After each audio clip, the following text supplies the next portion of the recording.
Captain Lee Taeho stared through the observation deck window at the dying planet below. Earth was no longer the blue marble he remembered from old pictures. Dark patches covered most of the surface like spreading cancer. The void swarm had been eating his homeworld for 3 months now, and there was nothing left to save. Behind him, the last survivors of humanity worked frantically in the communications center of New Seoul Station. 847 people remained from a species that once numbered in the billions. They were engineers, scientists, teachers, children, and soldiers who had escaped Earth just before the final cities fell. "Captain, we are ready," said Dr. Kim So-ra, looking up from her console. Her face was pale and tired, but her eyes still held determination. She had been working for weeks on something she called the universal frequency. "The transmitter is at maximum power. We can send the message now." Taeho nodded and walked to the center of the room. Chief Engineer Park Min-woo was sweating as he adjusted the massive quantum transmitter they had built. The machine hummed with dangerous energy, its metal parts glowing red hot. "This will destroy our power grid," Min-woo said quietly. "After we send this message, we will have no life support, no engines, no weapons. We will drift in space until our air runs out." "How long do we have after the transmission?" Taeho asked. "Maybe 6 hours, maybe less."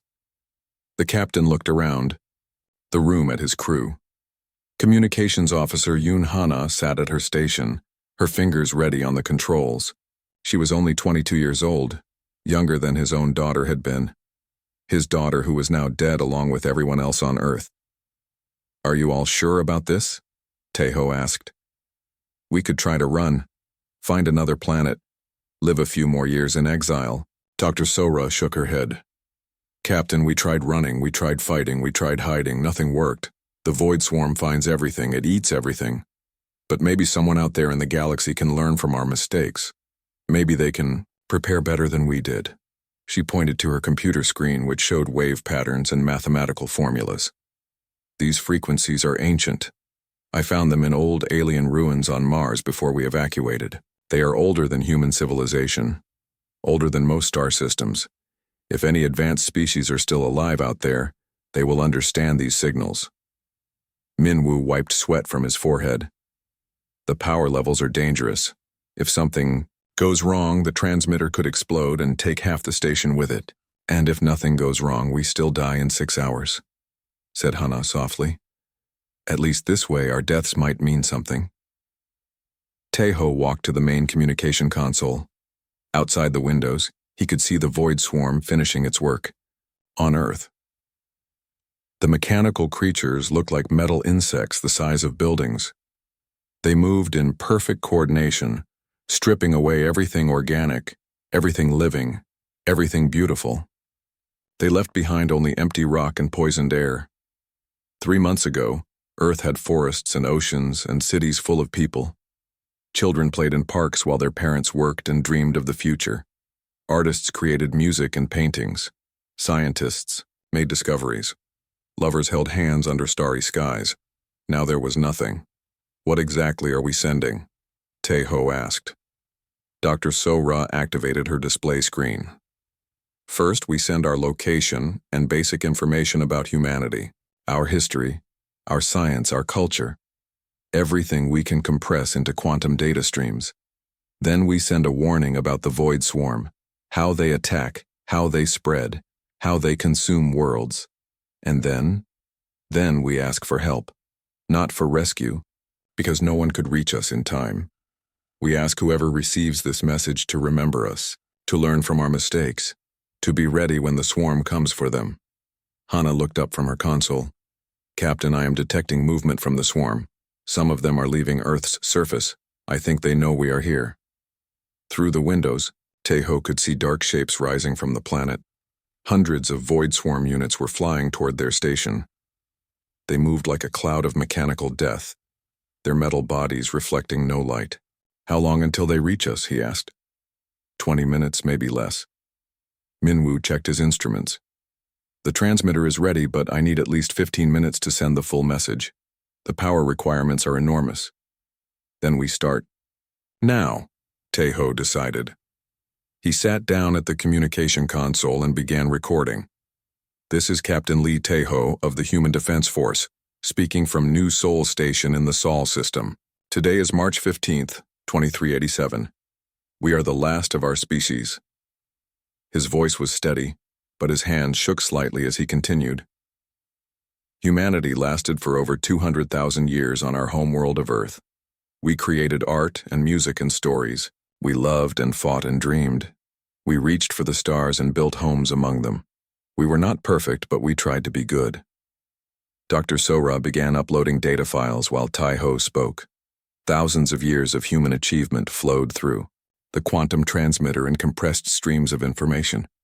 Literature, scientific discoveries, musical compositions, historical records, philosophical thoughts, and personal messages from the survivors. 3 months ago, something came to our system. We call it the Void Swarm. These machines consume all organic matter. They learn from each world they destroy, becoming stronger and smarter.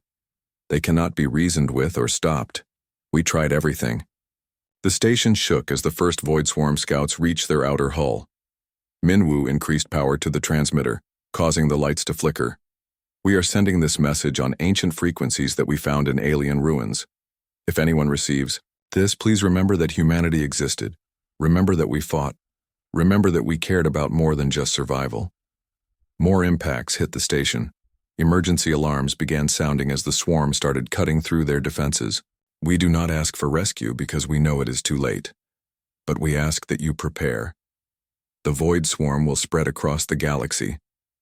They will come for you eventually. Be ready. Be stronger than we were. The power grid began failing. Lights went out section by section as all energy flowed to the transmitter.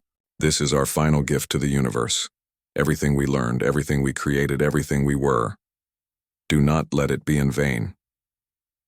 Taeho ended the recording. Minwoo confirmed that the transmission was complete and spreading across space at light speed, carried by quantum entanglement to distant stars. The station went dark. In the silence that followed, 847 human souls waited for death, hoping that somewhere in the vast universe, someone had heard their final call. 7 miles beneath the Pacific Ocean in the deepest part of the Mariana Trench, something stirred in the darkness. For millions of years, it had slept in the cold depths, waiting for a call that it believed would never come. The creature was ancient beyond human understanding, older than the continents above, older than the species that walked on land. Its name, in the language of its people, was Dai Wang, the Great King, the Last Guardian. The quantum transmission from New Seoul Station rippled through dimensions, carrying frequencies that touched every corner of space and time. When those ancient signals reached the ocean depths, they found something that recognized them, something that had been built to answer such calls. Dai Wang opened eyes that had been closed for eons. Each eye was larger than a city block, glowing, with soft blue light that had not shone in the deep ocean for countless centuries. The creature's massive form stretched for miles along the ocean floor, covered in scales that looked like living metal. Patterns of light began to pulse along its body, responding to the human message. In its ancient mind, Dai Wang felt the desperate cry of a dying species. Through quantum entanglement that its kind had mastered before Earth had cooled from molten rock, it saw flashes of human history, cave paintings and stone tools, the first cities and the first wars, art and music and literature, love and loss and hope. The creature saw humanity's final moments, their brave last stand, their message sent into the void, asking not for salvation, but for memory. Something deep within Dai Wang's consciousness awakened. A purpose that had slept as long as its body. The Guardian Protocol. The sacred duty that its species had carried across the galaxy before they were destroyed by the same evil that now consumed Earth. Above in the dying station, Communications Officer Yoon Ha-na was the first to notice something strange. Her instruments, running on emergency battery power, began picking up signals from Earth's oceans. At first, she thought it was just interference from the Void Swarm's destruction, but the patterns were too regular, too organized. "Dr. Kim," Hana called out in the darkness. I am getting readings from the Pacific Ocean. Something big is moving down there. Dr. Kim So-ra crawled through the dark corridor to Hana's station. Most of their equipment was dead, but the basic sensors still worked. What she saw on the screen made no sense. This cannot be right, So-ra whispered. According to these readings, something the size of a mountain is rising from the deep ocean. But that is impossible. Nothing that large could exist in Earth's oceans without us knowing about it. Captain Lee Tae-ho joined them, moving carefully in the darkness. The void swarm had stopped attacking the station, which puzzled him. They usually did not stop until everything was consumed. What are you seeing? He asked. Bioluminescent signatures, Hana reported. Massive ones, and they are moving upward through the water layers. Whatever this is, it is alive, and it is huge. Through the station's windows, they could see Earth below them. The planet looked dead and gray where the void swarm had finished its work. But now something was happening in the oceans. Points of blue light were appearing in the water, growing brighter and larger. Chief Engineer Park Min-woo managed to restore power to one of their telescopes. When he focused it on the Pacific Ocean, what he saw made him call for the others immediately. "Captain, you need to see this," Min-woo said, his voice filled with wonder and fear.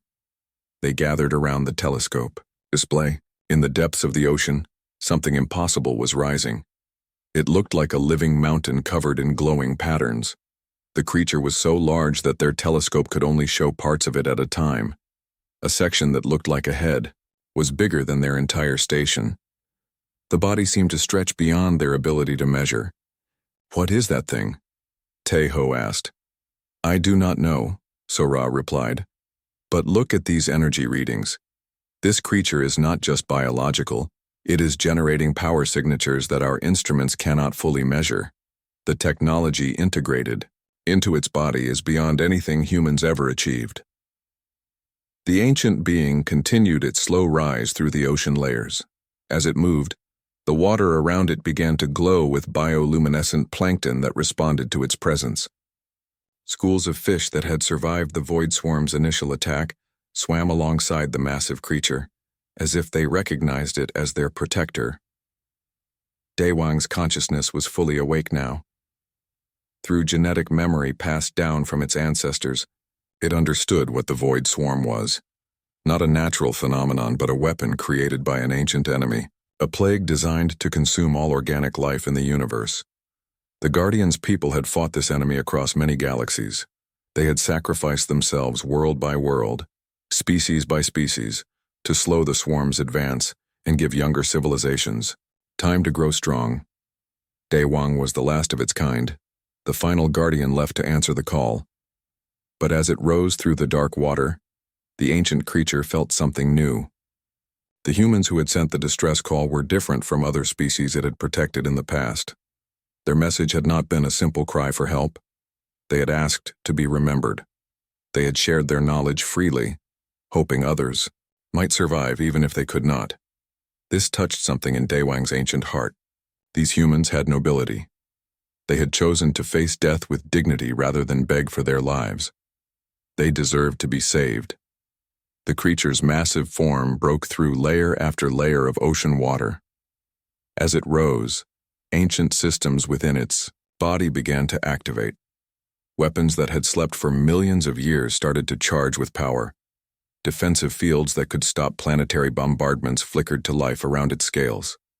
On the station, Hana picked up new signals. Not from the creature itself, but from something else responding to its awakening. Deep in other ocean trenches around the world, smaller signatures were beginning to stir. The Guardian's movement was awakening things that had slept alongside it. "There are more of them," Hana whispered. "Smaller ones, but still huge. They are waking up all over the planet." Tae-ho stared at the display screen, watching lights appear in oceans across the globe. "How long have these things been down there?" "Longer than humanity has existed," So-ra said, studying the energy patterns.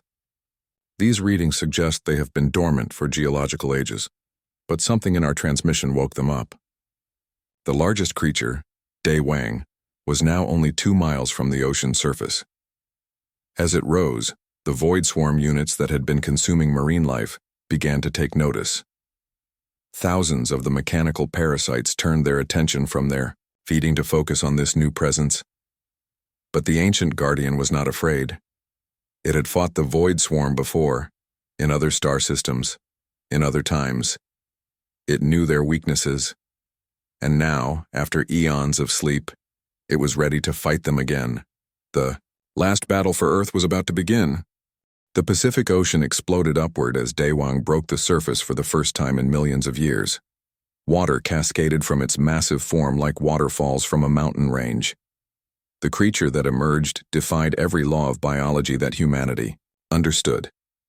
Its head alone was 3 miles long, covered in scales that shimmered like liquid metal. Ancient patterns of light pulsed along its serpentine body, creating a display more beautiful than any aurora. The guardian's neck stretched upward toward the dying station, while its body continued to emerge from the depths below. Captain Lee Taeho pressed his face against the observation window, struggling to comprehend what he was seeing. The creature was so large that he could not see all of it at once. Its body seemed to stretch beyond the horizon, disappearing into the ocean on both sides. "How is this possible?" he whispered. Dr. Kim So-ra was frantically checking her instruments. "Captain, the energy readings from this creature are impossible. It is generating power equivalent to a small star. But the energy is controlled, contained within its biological systems." Chief Engineer Park Min-woo stared at his displays in amazement. "This is not just a living creature. Look at these scans.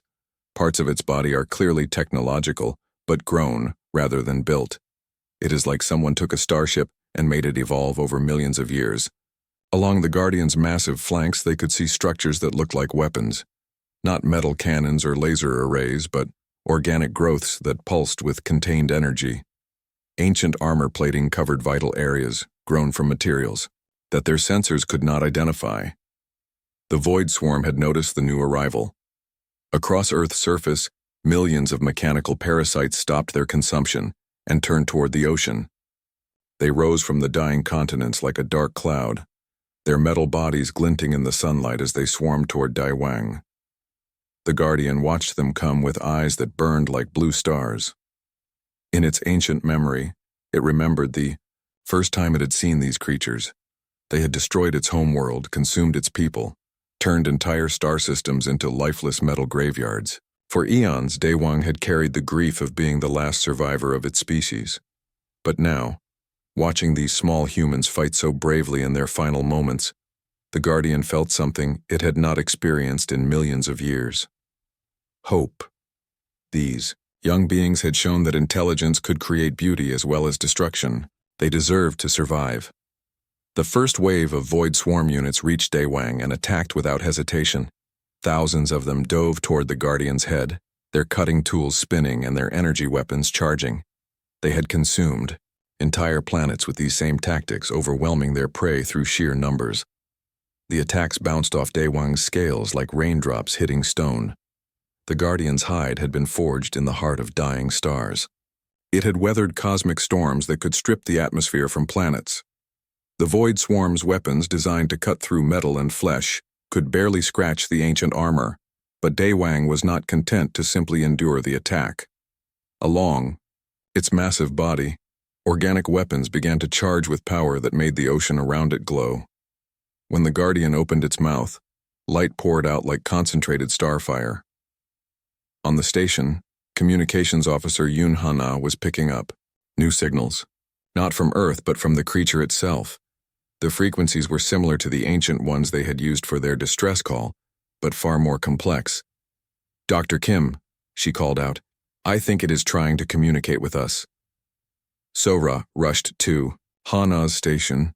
The signal patterns were unlike anything in their databases, but there was a logic to them, a structure that suggested intelligence far beyond human understanding.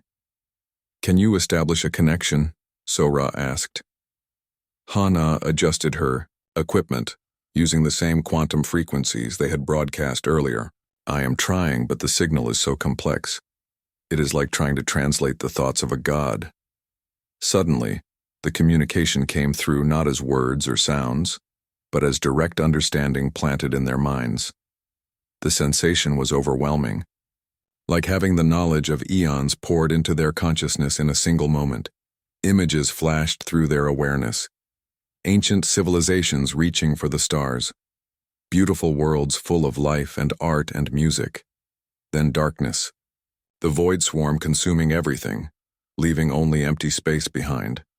A species of guardians sacrificing themselves one by one to slow the enemy's advance.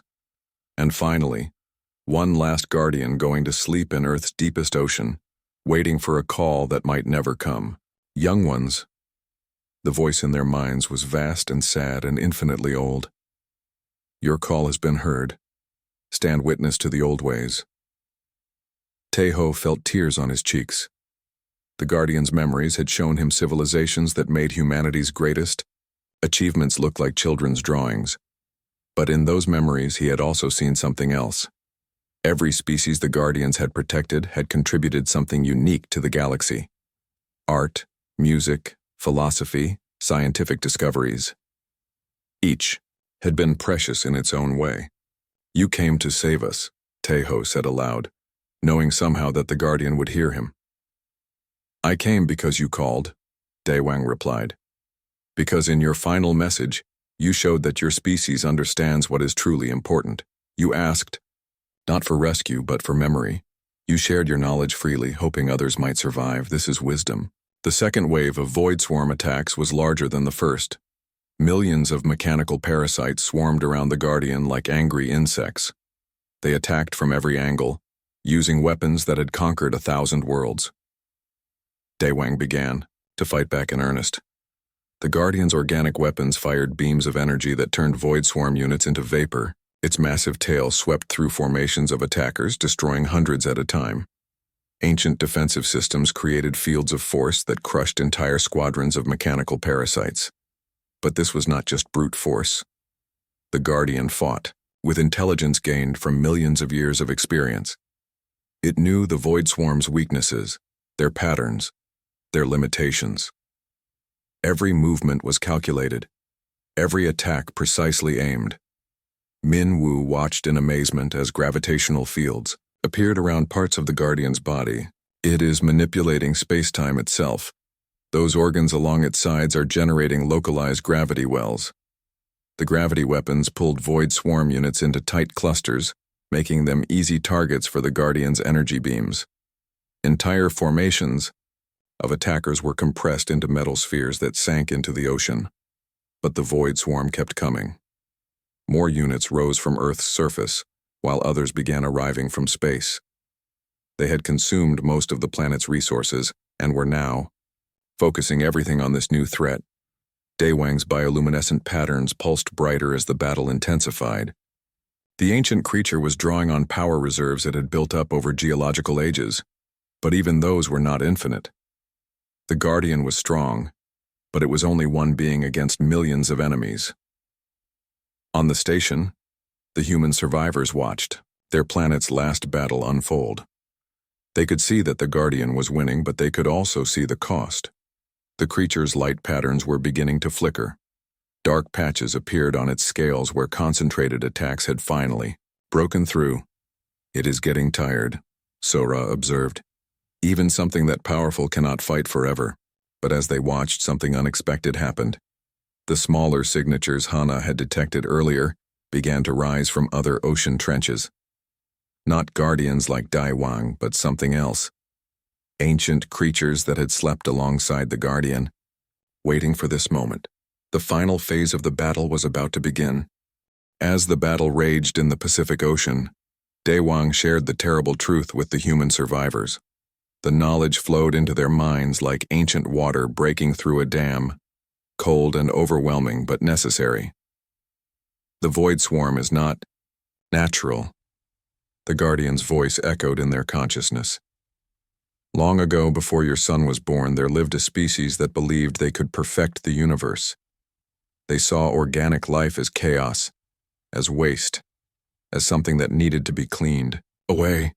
Captain Lee Tejo felt the Guardian's memories wash over him. He saw a civilization of incredible technology, beings made of living metal who had conquered death itself. But their perfection had made them cold, unable to understand beauty or love, or the messy wonder of natural evolution. They created the Void Swarm as their final solution, Daewang continued while its massive body fought off another wave of attackers, a weapon that would consume all organic matter in the galaxy, leaving only pure order behind. But they made one mistake. They did not understand that destruction without creation leads only to emptiness. Dr. Kim So-ra gasped as she saw the truth in the Guardians' memories. The creators destroyed themselves too. The Void Swarm consumed its makers. Yes, Daewang replied sadly. Perfect order cannot exist alongside consciousness. The swarm became a mindless plague, spreading from system to system, consuming everything in its path. My people, the Guardians, fought to contain it for millions of years.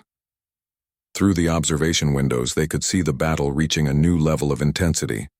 The smaller creatures that had awakened in other ocean trenches were now joining the fight. These beings were different from Daewang, more specialized. Some looked like living submarines with bioluminescent weapons.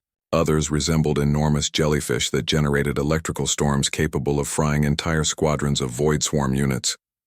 But it was clear that these ancient defenders were not enough. For every Void Swarm unit destroyed, 10 more took its place. The mechanical parasites had consumed most of Earth's resources and were now converting that matter into more copies of themselves. Communications Officer Yoon Ha-na detected something alarming. The swarm is changing its tactics. Instead of just attacking randomly, they are coordinating. They are learning from the Guardians' fighting style. Chief Engineer Park Min-woo confirmed her observation. The swarm units are adapting their weapons. They are focusing fire on specific points, trying to overwhelm the Guardians' defenses through concentrated attacks. This was the Void Swarm's greatest advantage. Every battle made them smarter. Every defeat taught them new strategies. They had consumed thousands of worlds by adapting to whatever defenses they encountered. But Daewang had expected this. The Guardian had fought the swarm before and knew their abilities. As the mechanical parasites adapted their tactics, the ancient creature began to reveal weapons it had not used in eons. Along the Guardian's massive spine, new growths began to emerge. These were not organs that had evolved naturally, but biological weapons designed specifically to fight the Void Swarm.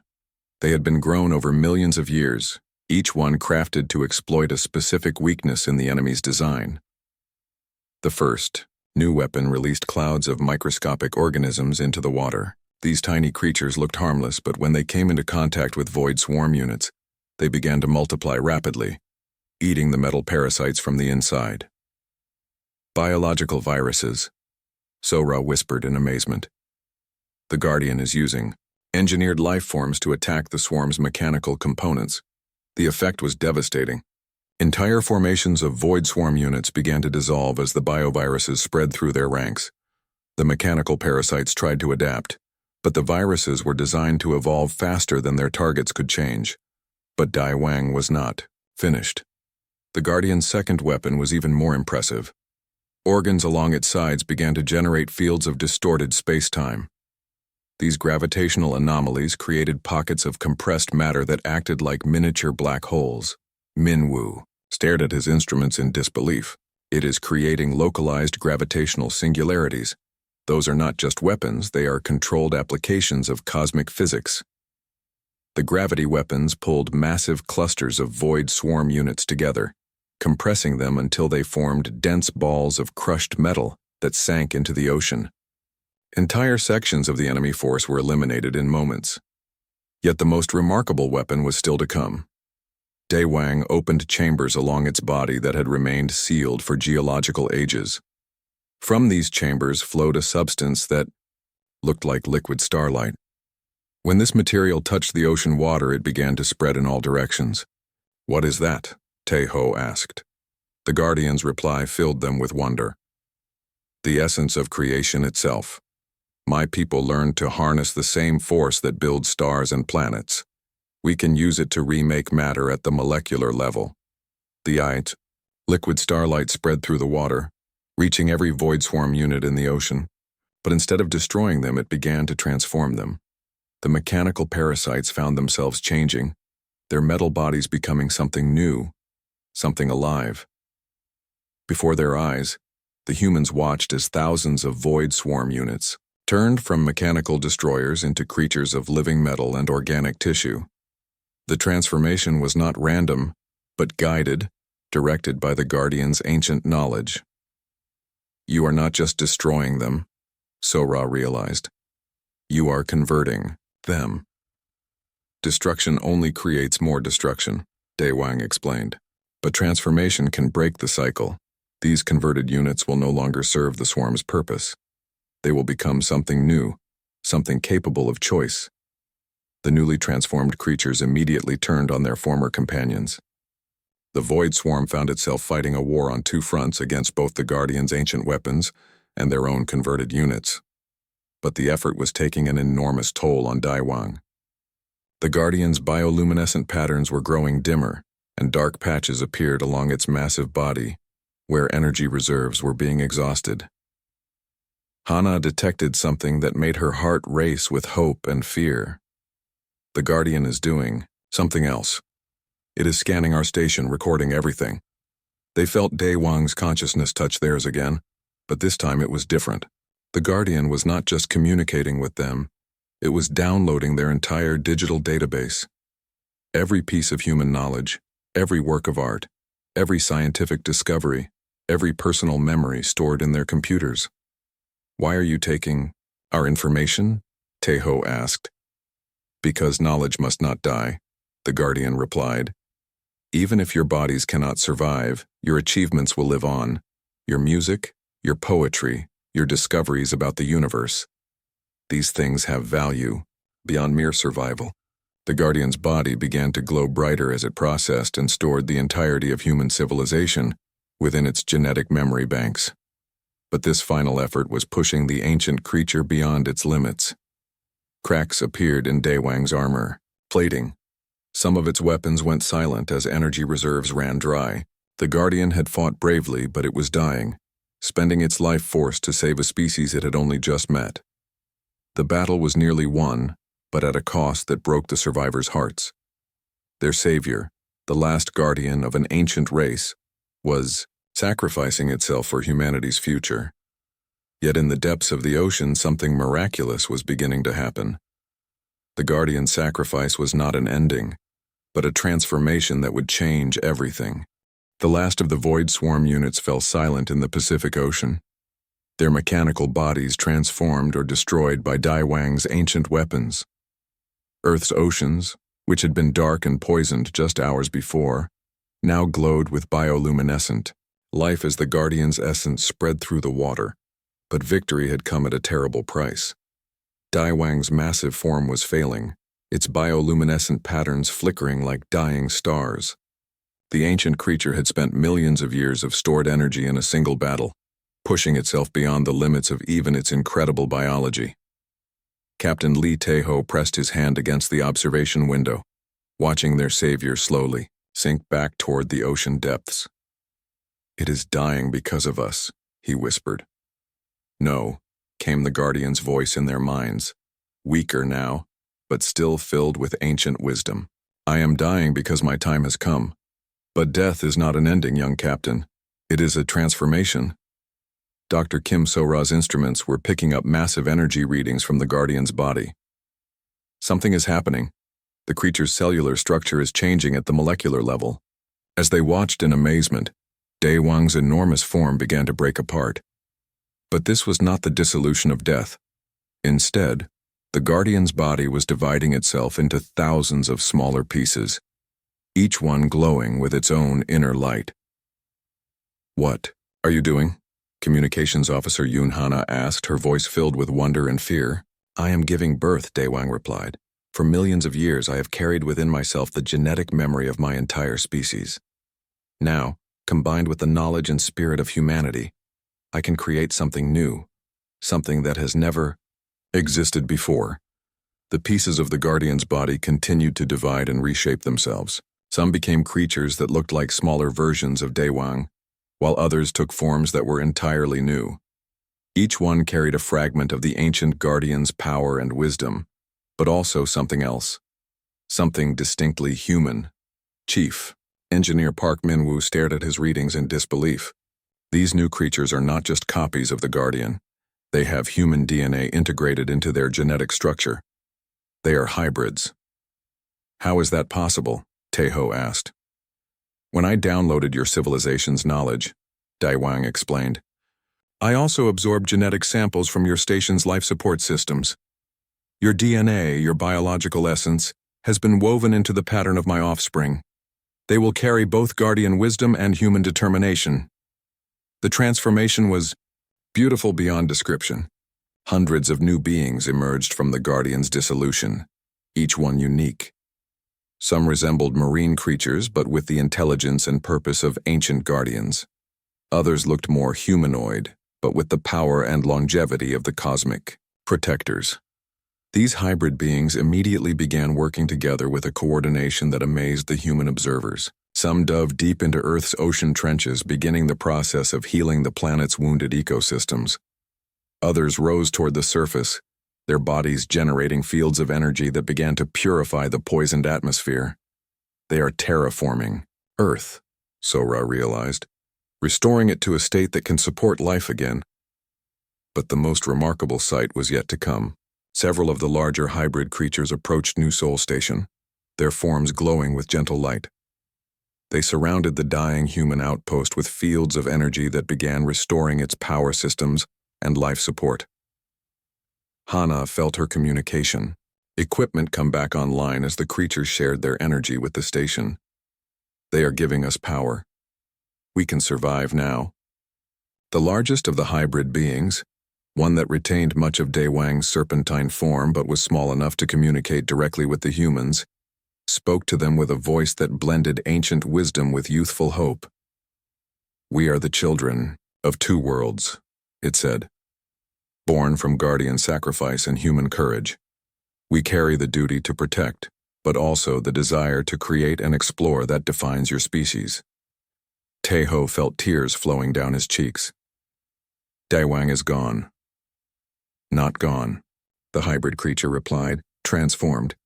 Every one of us carries a part of the Great Guardian's consciousness, but we also carry something of each of you. Your bravery, your curiosity, your refusal to give up even in the face of impossible odds. Over the following days, the human survivors watched in amazement as Earth was reborn. The hybrid creatures worked tirelessly to restore the planet's damaged biosphere. They grew new forests from specially designed seeds that could thrive in the poisoned soil. They created floating gardens in the oceans that began filtering toxins from the water. But they did more than just repair the damage. They improved upon what had been lost. The new forests glowed softly at night, providing light without electricity. The restored cities were built from living coral and metal that grew according to human needs but maintained perfect harmony with nature. This is beyond anything we could have imagined, Min-woo said as he watched a new city rise from the ocean floor. They are not just fixing Earth, they are making it better than it ever was. The hybrid beings also shared their knowledge freely with the surviving humans. They taught them how to use biotechnology that could grow spaceships from living material. They showed them energy sources that drew power from the quantum fabric of space itself. They revealed secrets of faster-than-light travel that had been known to Guardians for millions of years. But perhaps most importantly, they offered humanity a new purpose. The galaxy was vast and full of young civilizations that might someday face threats like the Void Swarm. These species would need protectors, guides, and friends. Will you join us? The lead hybrid creature asked. Will you help us become the new guardians of the galaxy? Hana answered for all of them. We sent out a call for help, and you answered. Now we want to be the ones who answer when others call. 6. Months later, Captain Lee Taeho stood on the bridge of humanity's first bioship, a living vessel grown from Guardian technology and human innovation. Earth glowed behind them, green and blue and alive again, protected by the hybrid creatures who had chosen to remain as its guardians. Ahead lay the infinite darkness of space, filled with stars and worlds and civilizations they had yet to meet. But humanity was no longer alone in that darkness. They were part of something larger now, something that combined ancient wisdom with young hope. When the next distress call echoed across the galaxy, when another species faced extinction and cried out for help, they would not go unanswered. The children of two worlds born from guardian sacrifice and human courage would be there to respond. The age of the old guardians had ended, but the age of the new protectors had just begun. And at the heart of it all was the memory of an ancient creature who had answered humanity's final call, not just to save them, but to transform them into something greater than either species could have become alone. In the depths of Earth's oceans, where Daewang had first awakened to humanity's plea, bioluminescent patterns still pulsed with gentle light. The great guardian lived on in every hybrid creature, in every restored ecosystem, in every act of protection and kindness that its children would perform across the stars. Humanity had called out in its darkest hour, and the universe had answered, with a gift beyond imagination, the gift of hope, renewal, and the chance to become guardians themselves.